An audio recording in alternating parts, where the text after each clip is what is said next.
we're Ireland, we're explaining how the Irish people, the Irish nation, has effectively been deliberately taken effectively to bankruptcy, so that the corporate globalists can pillage, literally pillage, Ireland's resources.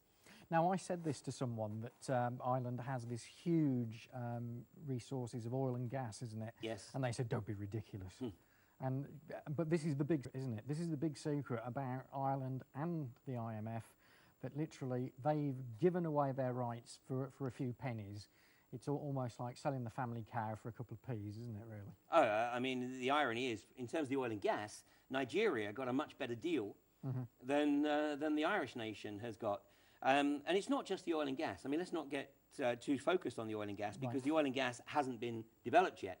I mean, that's a massive resource. I mean, potentially, there's 3 trillion euros of hydrocarbons, not just offshore, but also on land and the Loch Allen. And this reservoir covers 6 counties.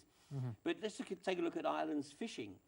Ireland, because of its proximity on the west of Europe, Ireland actually owns territorially 23% of all fishing waters in Europe. And a few years ago, they were effectively sold to the EU for 6 billion euros. And so today, Ireland is only allowed to fish 4% out of the 23% that it actually owns. So Ireland's fishing resource has been taken away from them.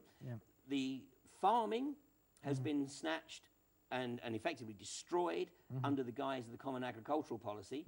And now, of course, we have the potential of the hydrocarbons. So literally, the Irish people should be looking at effectively being amongst the wealthiest nations in Europe, because the oil and gas reserves are potentially larger than the combined resources of the UK and Norway in the North Sea. Good Lord.